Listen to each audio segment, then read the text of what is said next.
د کندهار ژوندون ټلویزیون او د قدر وړ لیدونکو سلامونه مې قبول کړي. په دې تمه یم چې روغ و جوړ خوښ او خوشحاله او د سالم صحت خاوندان به یاست. درنو او د قدر وړ دوستانو بیا هم ډاکټر روغتیایي خپرونه ده او زه جعفر احمد سرشال د همدې خپرونې له لارې ستاسو په چوپړ کې یم.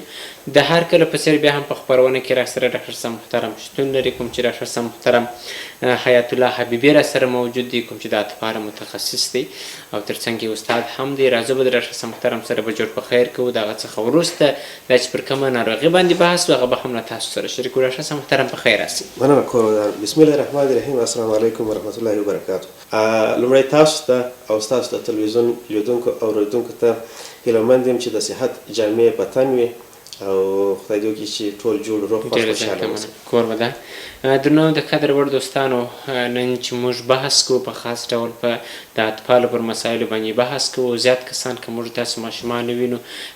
عمر یې د دې چې دی په دې باندې پوهېږي چې فرض مثال خپل ضرورت څه ډول راپکې په اصطلاح باندې، یعنې په عامه اصطلاح کې ووایو دی په غټوالي کې هم د ادرار کې یا د تبول مرحله یا په اصطلاح باندې ادرار ورځنې کېږي، یعنې په ځای کې په اصطلاح باندې ادرار کړی وي. پر دې مسایلو باندې موږ بحث کوو. ترڅنګ یې پر دې باندې بحث کوو چې ماشوم په څه ډول سره نارمل وده کوي او په څه ډول سره غیر نارمل وده کوي. لومړی به راځو د تبول پر پروسې باندې به بحث کوو چې ډاکټر صاحب محترم بیا په جریان کې تاسو ته در وپېژني چې خپله تبول څه ته ویل کېږي، کومه مرحله یې د څنګه دي. پر دې مسایلو به بحث کوو. ډاکټر صاحب محترم که په دې اړه باندې تاسو خپل نظر راته راکړئ چې خپله په ماشومانو کې بې اختیاره تبول یا د ادرار کول څه ډول منځته راځي؟ بسم الله الرحمن الرحیم. بې اختیاره تبول یا انیوریسس دا د 15 کالو څخه وروسته کله چې ماشوم د شپې له طرفه څخه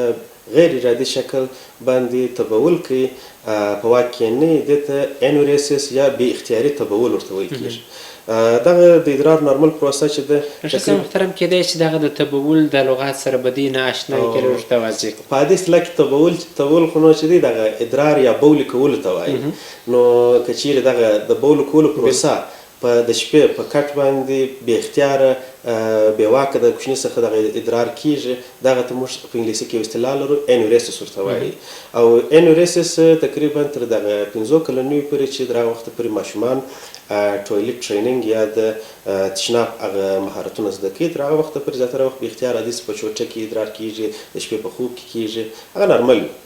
خو وروسته تر 15 کلنۍ زیاتره وخت دغه تبول چې پیښیږي د شپې د خوا غیر اختیاري یا ادرار د په ځای کې بولي څوک کوي کوچنیان. نو دغه د 15 کلنۍ څخه وروسته بیا دا یو حالت دی چې دې ته انیوریسس ورته ویل کېږي، نکچورنل انیوریسس. دا یو تعداد علتونه خپل په ځان کې لري چې یو تعداد علتونه چې دي د دغه غیر اختیاري ادرارو کول چې په ماشوم په ځای کې کوي، کېدای شي چې جینیټیکي رول ولري، یعنې کېدای شي ځینې ماشومان یو د والدینو څخه داسې ولري مور یا پلار چې په عین سن کې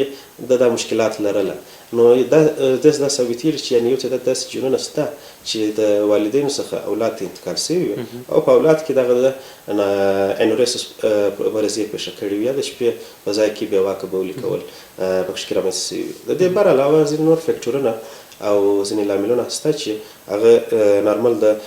تبول پروسه خرابوي، د شپې بې اختیاره تبول په ماشومانو کېږي.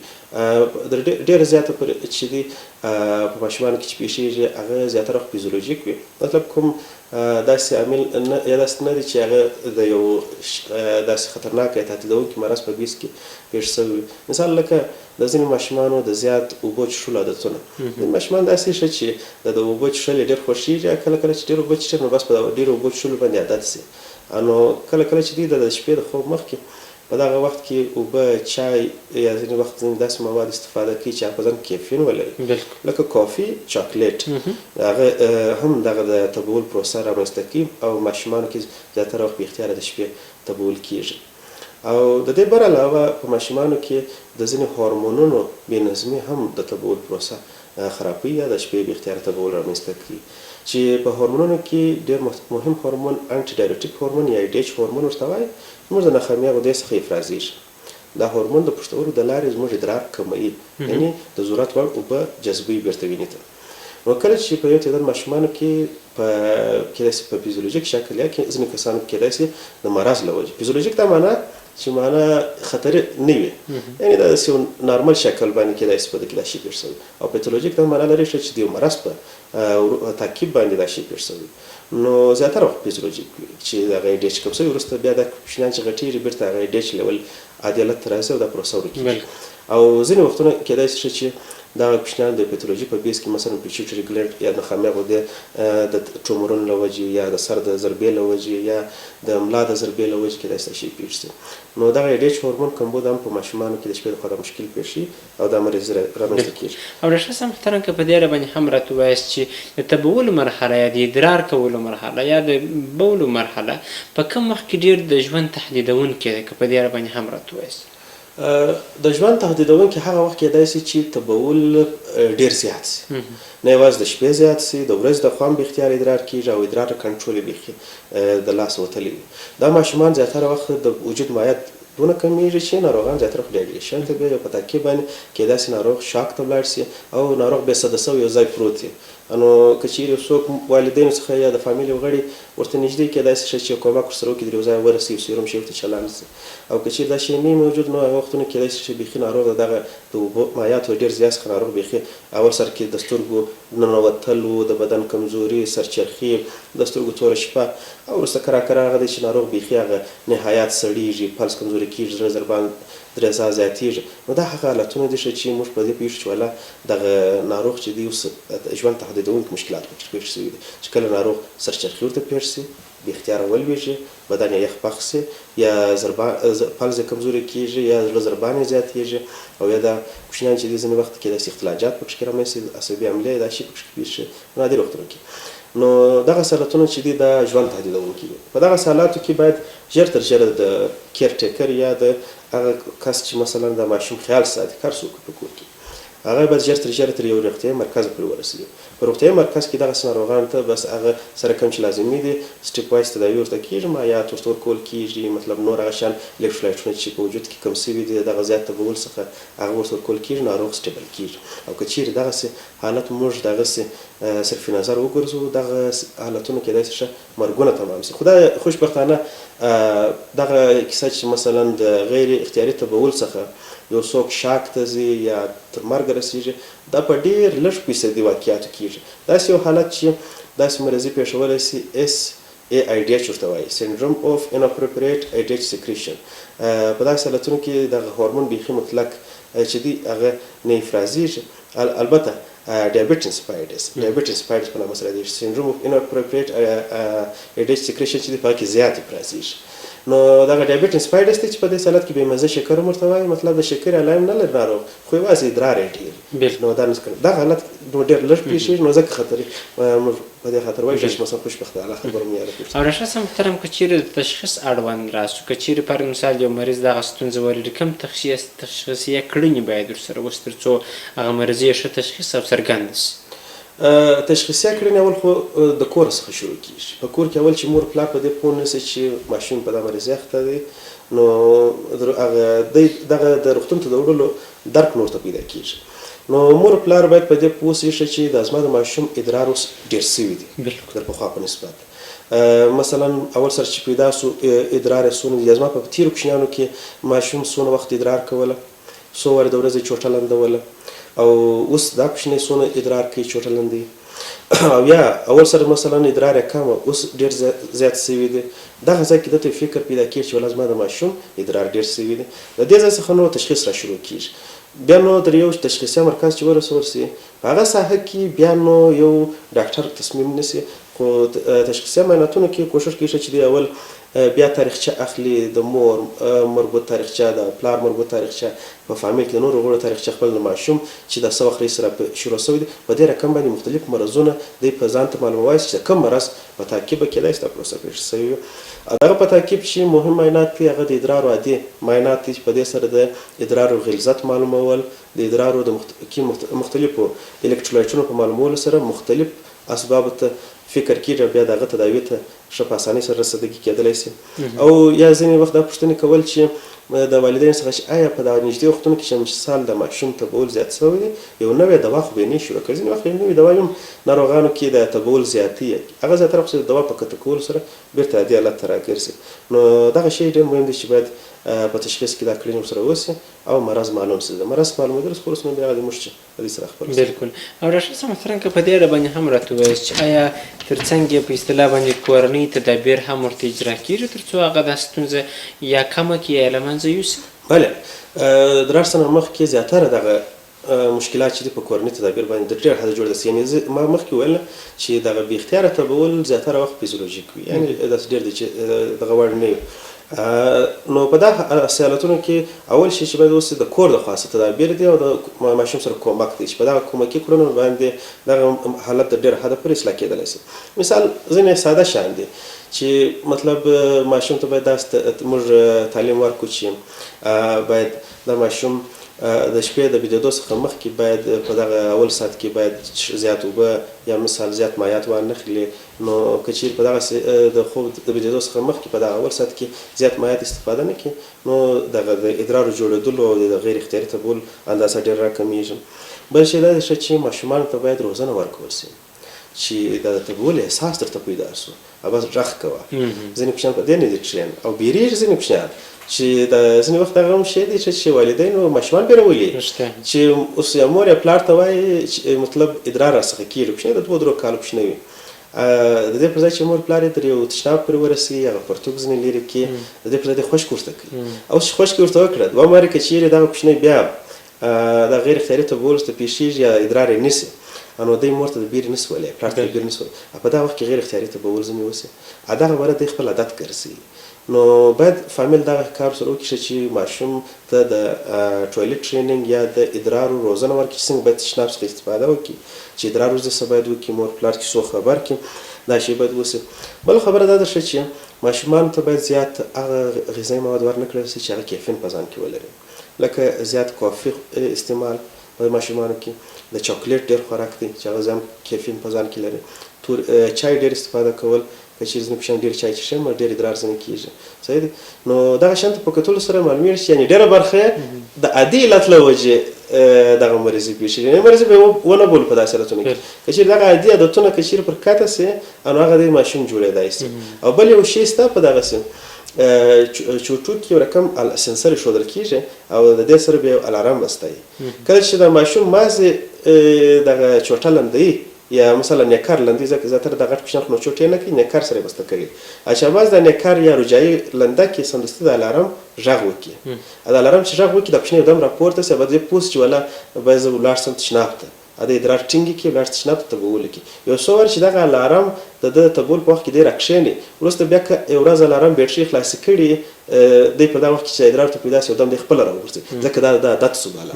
دې ته د الارم طریقه ورته وایي د تداوي ده. ډېره زیاته مننه. ډاکټر صاحب محترم که طبي اړخ ته راشو په دې اړخ کې څه ډول تداوي کېږي؟ په طبي اړخ کې موږ کوښښ کوو چې تداوي اول سره د ډېر ساده ترینې تداوي څخه ورته شروع کړو مطلب هغه فیزیولوژیک سببونه په پام کې ولرو. یعنې اول باید خپل دغه کورني تدابیر میندو ته ښول کېدای شي د ډېره حده پر مشکلات حل کړي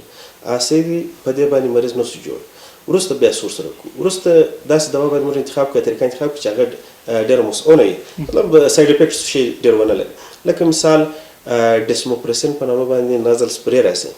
دغه ډسموپریسین نازل سپری چې د 0.2 ملي ګرامه څخه وروسته اوله هفته ورته شروع کېږي یو هفته بعد بیا 0.3 ملي ګرامه په کې د سپری ورته ول کېږي کوچنی چې بيدیر تقریبا یو ساعت مخکې نو 0.2 ملي ګرامه اول ورته شروع وسول او ورس ورکړه او بیا د ورس څخه بیا تقریبا تر 2 میاشتو پورې مسلسله 0.3 ملي ګرامه یعنې 2 ټسه په دې اصطلاح باندې اوس ورکول کېږي په دا باندې زیاتره جوړېږي ځکه دا ډسموپریسین عیناً دا شی دی لکه ډیچ هورمون او ځینې کوچنیان چې دی ډیچ تکامل له وجې دغه بې اختیاري تبول یا د ادرارو پروسه ځینې اجرا کېږي بیا واک دغه په تحقیق که چیرې جوړ نه شي بیا نو یو تعداد عصبي درمل ځکه یو شی دی دغه د تبول په اسبابو کې یو مهم شی چې هغه دا دی چې دغه غیر اختیاري تبول په ماشومانو کې د سټرس له وجې او سایکولوژیک مشکلات له وجې پیښیږي. یعنې ځینې هغه ماشومان چې د لوی سره څه کمدله پیدا شوي او بیا په کور کې یو څوک داسې شي چې په معمولي څه باندې ته خوشګه کوي بس چې یو کوچنی ګیلاس یې نیچه به کړي ټاک په چکه وه یا ښکنځل ورته کوي یا خشک ورته کوي تندی ورته تروشي دا کوچنیان کم جرأته سي دا کوچنیان چې دي دغه غیر اختیاري تبول دوی ته زیات پیښیږي دوی سایکولوژیک مشکل له وجې څخه بس هغه دی پر بدن باندې واک کمزوري سوی دی خپل پر ځان باندې جرأت او اعتبار نه لري او هغه دی چې دغه مشکل پیښیږي نو دغسې ناروغانو ته بیا موږ کوښښ کوو چې یو فامیلي ایجوکیشن ورته ورکړو چې دا شی باید ونه کړي په څنګ کې بیا داسې یو عصبي دوا چې میپرامل په نامه یادېږي په بازار کې ټوفرانیل په نامه خرڅېږي 15 ملي ګرامه ګولۍ د لیل په بازار کې ډېر عامې دي موږ کوښښ کوو 10 ملي ګرام ورته شروع کړو وروسته بیا که چیرې د هغه سره نه جوړ دي هغه کوچنیان ډېر غټ وه مثلا 14 کلن 15 کلن هغه ته بیا 15 ملي ګرامه ورته ورکولی شو د شپې د خوا 1 ساعت مخکې تر خوب هغه هم تقریبا داسې 2-3 میاشتې لپاره تعقیبېږي وروسته زیاتره د دې سره ناروغ د خپل مشکل سمیر ورسره جوړي که بیا هم نسو جوړ نو بیا په اخر حالت کې الکتریکل سټیمولانټ تراپي ده هغه بیا ځینې داسې پیډونه دي دا پیډونه سرش لري پر دغه لاندې د نس ایښودل کېږي او چې کښېږي هغه کرار کرار ویبریشن ورکوي دغه برقي امواج چې دي ځي مثانې تر مثانې عضله قوي کوي یو سبب چې په سببونو کې موږ نه وایو هغه څه دي د مثانې سپازم دا ځینې وخت داسې ځینې کوچنیان مثانه پوره ډکه سوې نه وي د دې مثانه عضلات شخ دي دستي د درد دغه د تبول حس ورته پیدا کوي بیا واقع ادرار ځینې کېږي د نس په لاندنۍ حصه کې یا د کوناټو څخه پورته په ملا کې د پټې بسته کېږي د خپل ویبریټر سره بسته وي هغه ویبریټر الکتریکل پوټنشل وړي تر مثانې در عضلې پورې مثانې عضله چې سپازم بې ځایه کنټرولېږي او ډېر زیاته مننه اوس به هم راسو درنو د قدر وړ دوستانو چې په همدې کې بله برخه چې و چې د ماشومانو وده ده چې ماشومان وده و غټېږي و په اصطلاح باندې نور وزن د هر څه په اړه باندې چې کوم مسایل کوم څه هغه به راشه سمختران د موضوع اړوند خپل نظر راته راکوي راشه لومړی که راسو نارمله وده یعنې په اصطلاح نارملایز وده کومې ودې ته ویل کېږي کوم په دې اړه نظر راته راکړي نارمل وده اصلا کې تعریف موږ داسې کوو چې د تخمې د القا څخه شروع د مور په نس کې بیا تر هغه وخته پورې چې دغه ماشوم پیدا کېږي غټېږي د هډوکو هغه د اوږدېدو پلیټونه چې لري هغه که تر هغه وخته پورې چې هغه تړل کېږي مطلب تر ځوانۍ تر مرحلې پورې چې دا تقریبا د 18 څخه تر 25 کلنۍ پورې دغه مودې ته د ودې مرحله وایي تقریبا د 25 کلنۍ څخه وروسته نو بیا وده چې د هغه په جګوالي باندې نه صورت نه نیسي انسان یو څه د هډوکي چې دي په بردواله لږ غټېږي جګواله نور صورت نه نیسي 25 کلنۍ څخه اخوا میکسیمم 25 کلنۍ ځینې کسان کې داسې په 22 کلنۍ کې بیخي وده ودرېږي اصلا کې وده څه شی ده وده د بدن د حجراتو د شمیر او سایز زیاتوالي ته وایي مطلب حجرات په اندازه کې زیات سي او خپل سایز زیات سي نو انسان وجود کتلاو سره غټېږي دا ته موږ وده وایو بلکل او نشه سم محترم که په دې اړه باندې هم راته ووایه چې هغه کم فکټورونه دي چې د دې د ودې د خنډ سبب کېږي فکټورونه مختلف دي یو تعداد فکټورونه چې د ماشوم وده خرابوي هغه په مور پورې تړلي دي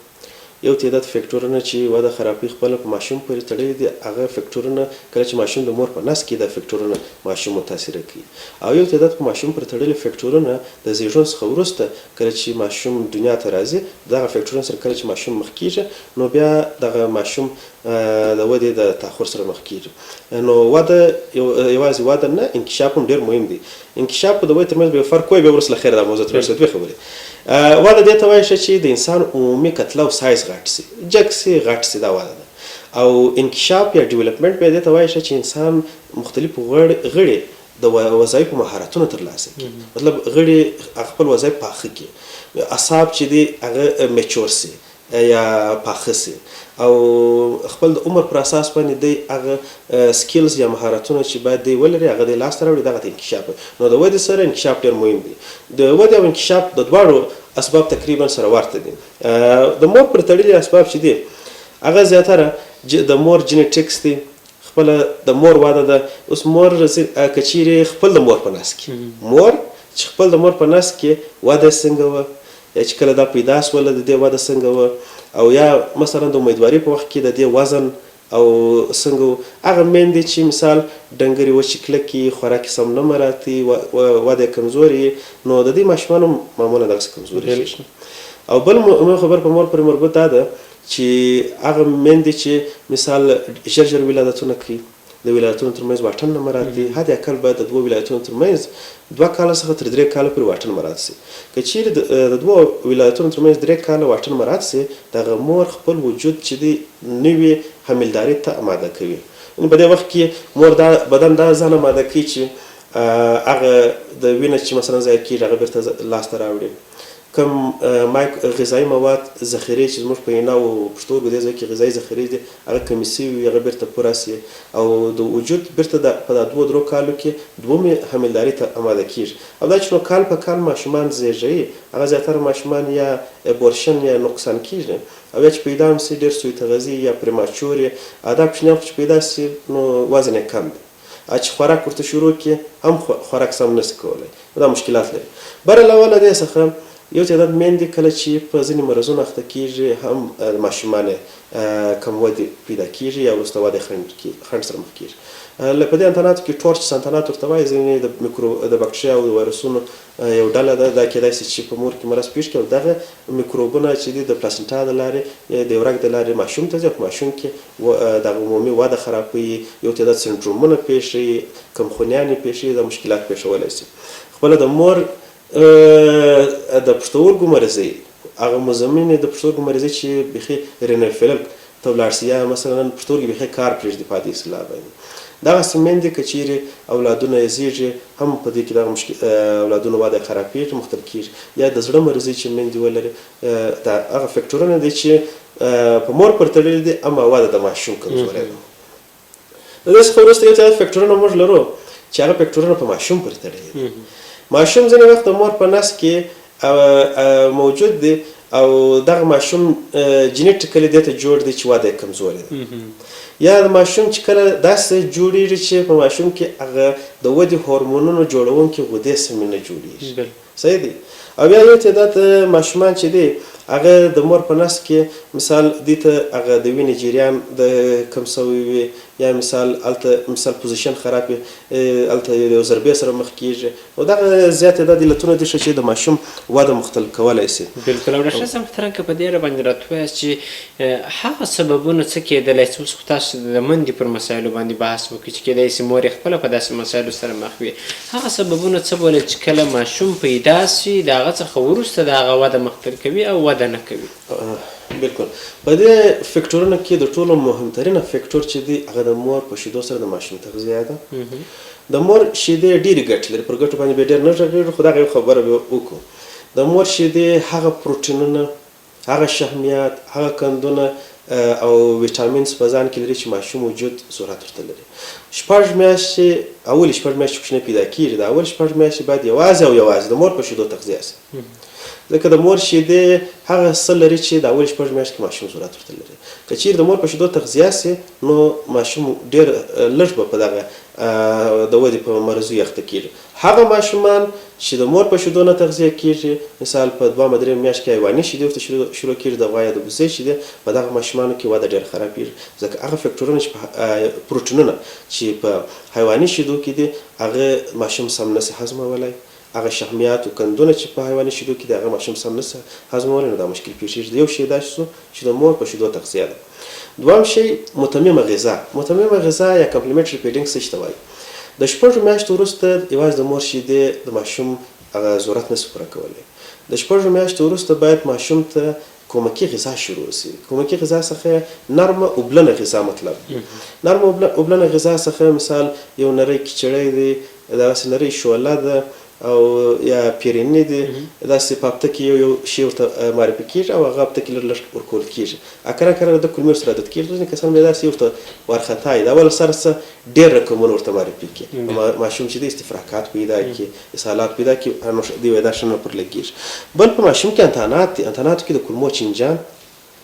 یو تعداد په عادي اصطلاح باندې ځینې میکروبکټریاوې دي چې په سترګو نه لیدل کېږي نو دغه انتانات چې دي د کولمو جذب خرابوي ماشوم به ښه غذا خوري مګر مغذي مواد نه جذبېږي دا مغذي مواد چې جذب نه سي نو په وجود کې د ځینې غذایي موادو کمبود پیښیږي هغه غذایي مواد چې پر وده باندې ډېر تاثیر لري چې باید هر چا په یاد زده وي هغه کې زنک کلسیم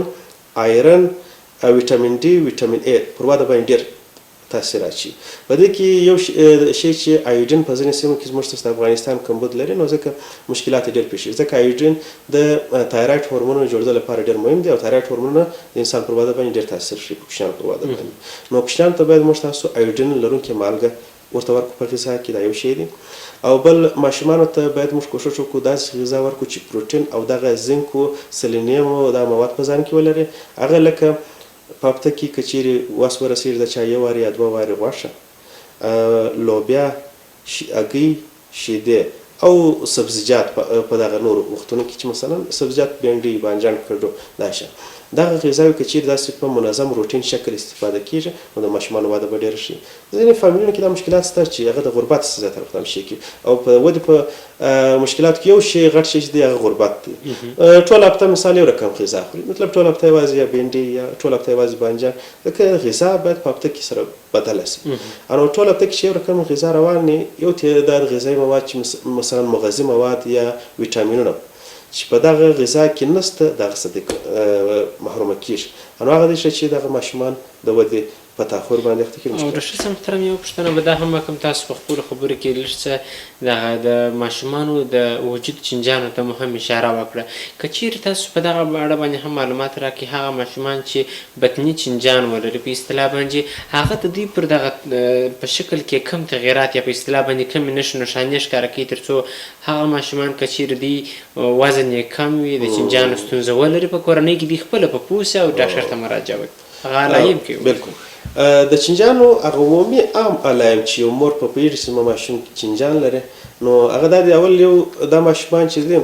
دوی بطني دردونه پیدا کوي، په نس وی درد وي. ماشوم زیاتره وخت دا شکایت کوي چې پر نس مې درد وي. او ځینې چینجان داسې دي چې مقعد خارش پیدا کوي یا هغه د مقعد د ساحې خارش پیدا کوي، وایي دا لاندې ځای مې کار کوي په دې اصطلاح باندې. او ځینې دغه چینجان چې دي هغه په ماشومانو کې د وینې زیات کمولو باعث کېږي، یعنې کمخوني رامنځته کوي. دا ماشومان مخ یې سپېره معلومېږي. د دې دغه منظمه که چیرې داسې راکش شي، زموږ ستاسو منظمه د سترګو د زیږمې داخلي برخه سره ده، ګلابي ده. دا کوچنیانو کې سپین رقم وي، یعنې سوروالی ډېر کم شوی وي. نو کان چې دی د دې هغه ګلابي والی چې دی دا کمیږي، یعنې کمخوني سره مخ کېږي. ځکه دا یو تعداد چینجان لکه خصوصا هوک ورم دی، د کولمو کې جوشکان بسته کوي، زیات وینه سپېږي. او ځینې چینجان چې دی د بطن پړسوب پېښوي، صحیح دی، بطن د دې کوچنیانو د ډېر پړسېږي، لکه دا کلدانه چینجۍ چې تقریبا داسې مرحلو کې نس پړسوي. نو دغه شیان دي، ښه مثال د مخ خاصوالی، د بطني دردونه، د مقعد د ناحیې خارش دی. او دغه څه دی چې مور په دې پوهېدلی شي چې ماشوم کې داسې چینجان ولري. بل دا مهم شی دا دی چې ځینې عادي اصطلاح باندې خلک وایي ماشوم یې خوراک کوي خو وده نه کوي. دا هم دې ته موږ شکمن کوي کېدای شي چې د کولمو چینجۍ یا پراسیټ ولري. نو بیا دغه دی چې غایطه موادو په تشخیص سره باندې هغه مربوطه چینجۍ معلومېږي او مربوطه د چینجۍ ضد دوا باندې مرسي حلېږي. ډېره زیاته مننه کورودان ډاکټر صاحب. د نوم د قدر وړ دوستانو راځو لنډې وقفې ته، د وقفې څخه وروسته بیا هم د ستونزو برخې ته راځو.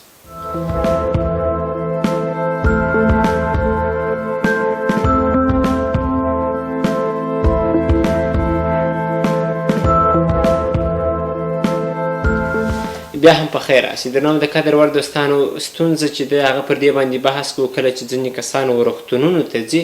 دوی سرګردان یې چې اوس څه وکړي، یا د میډیکل یا درملتون والا څخه پوښتنه کوي چې زه څه وکړم، یا په اصطلاح باندې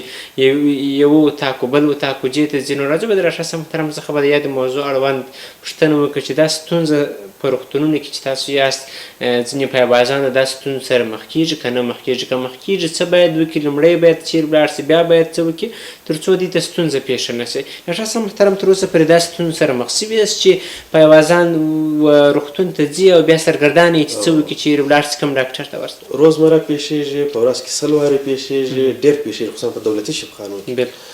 په دولتي شفاخانو کې یو مشکل دا دی، په میرویس او زوی روغتون کې خپله زه خپله وظیفه هم لرم، پرسونل ډېر کم دی او ازدحام ډېر زیات دی. نو دا چې باید دغه مریضان چې راځي باید صحیح شکل باندې رهنمایي شي، چې اول سر راسي داسې په دا سر کې ریسپشن او ایمرجنسي موجوده وي، او دغه ریسپشن او ایمرجنسي دغه مریض چې داخليږي هغه لاره په لاس ورکړي. دغه مشکلات خو شته، د دولت بودیجې کمبوداتو، د حکومت د دغه پیسو د شي کمبودات له وجې چې پرسونل نشي ډېرولی. شهریان باید د ډېر حده پورې کوشش وکړي چې یو څه ځان پوه کړي، یو شی د شفاخانې نزاکتونه خپل په ځان کې پیدا کړي. شفاخانې ته چې یو څوک مریض وروړي، البته ورور وروړي، پلار یو څوک وروړي، او په دغه کې ډېر وارخطا وي، په دا وخت کې دی دا فکر کوي چې مثلا هغه شبخانې ته زه ورځم ډاکټر چې په یو مریض اخته وي هغه باید هغه کار پرېږدي راسي ما مریض ته ودرېږي که څه هم یو ډاکټر کېدای شي 15 یعنې داسې مریضانو ته پراته چې هغه د زکندن فعال کړي او د ده چې کوم د اسهالات کوچنی په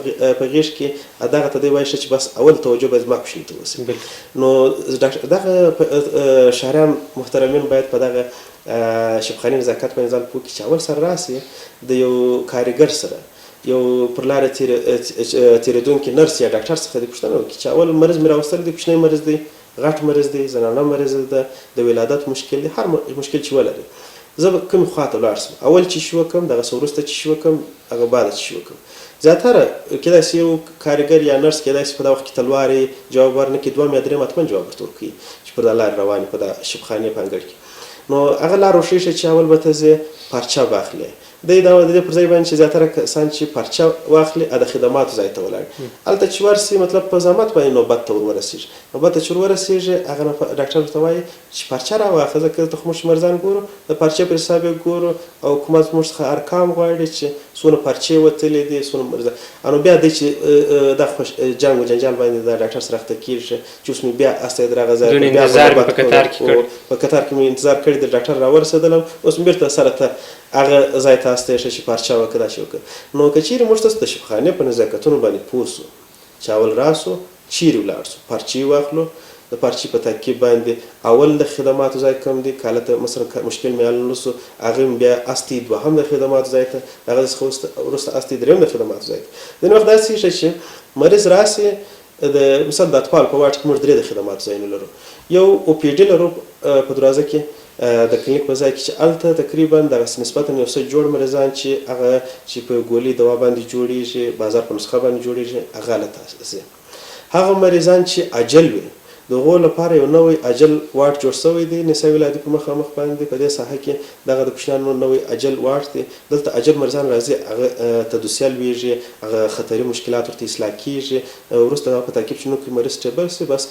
استي واټ ته په واټ کې نو بس خپل کټ ورته پېژني هغه کټ باندې پرېستل کېږي المارۍ وطاق ته استراحت دا ټوله ورته رسېږي هلته په واټ کې. ځینې مریضان چې شبخانې څخه راسي پر ځای د جې هغه اول نمبر صحو ته ولاړ سي ډایرکټ واټ ته ولاړ سي او په واټ کې ډاکټران دوسیه نه راشي په واټ کې ډاکټران هغه مربوطه پراته مریضانو ته کار کوي. که چیرې دا زموږ تاسو عوام دغه شهریان دغه نزاکتونه زده کړي او یا دغه مشران اوس که څوک دغه تلویزیون ویني اوري دا خپل په فامیل کې کوچنیانو ته یا کشرانو ته دغه د تلویزیون د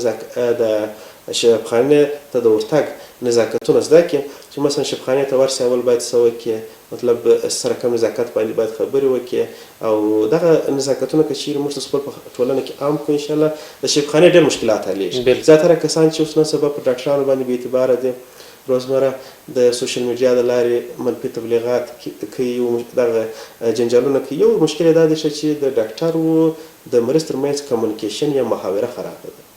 یو د بل په خبرو نه سره پوهېږي ډاکټر ورته وایي چې اول باید ته پلانکي ځای ته ورسې مریض وایي زما مریض خراب دی اول یې ته راوګوره پلانکي ځای ته مې ویاست که څه هم په هغه پلانکي ځای کې یو ښه خدمات موجود وي دی وایي یا زه په تا ګورم دغه محاوره او کمیونیکیشن چې دی دا خراب سي جنګ جنجال سوشل میډیا ته پیغامونه پورته کېږي شبخانه کې مشکلات جوړېږي تغییر او تبدیلات رامنځته کېږي شبخانې کې نیمګړتیاوې ډېرېږي هغه دی چې هغه موجوده سهولتونه ورځ تر بلې خرابېږي مربوطان بېرته اړ کېږي چې د وادي مرضۍ لپاره بلوچستان ته ولاړ شي نو دغه مشکلات شته نو ده. ډېره زیاته مننه کوربدانه ښه محترم په دې هیله یم چې هغه وضاحت چې تا ولیدونکو ته ورکړي درک کړي او په راتلونکي کې هغه څه چې روغتون ته ځي باید پوه سي چې لومړی باید څه وکړم د چا سره مشوره وکړم پوښتنه وکړم تر څو مربوطه صحې ته ورسي. ډېره زیاته مننه. درنو د قدر وړ دوستانو په دې هیله یم چې هغه مسایلو چې مو بحث وکړي هغه مو درک کړي او په پوه سوي یاست. دا چې د خپرونې وروستنۍ برخه معلوماتي برخه د هغه هم راسره تعقیب کړي. تر بیا پرې زه جعفر احمد سرشال ستاسو په درنو چوپړ کې حاضرېږم. پر سرتن تعالی مو سپارم روغ صحت ولرئ. د الله په امان.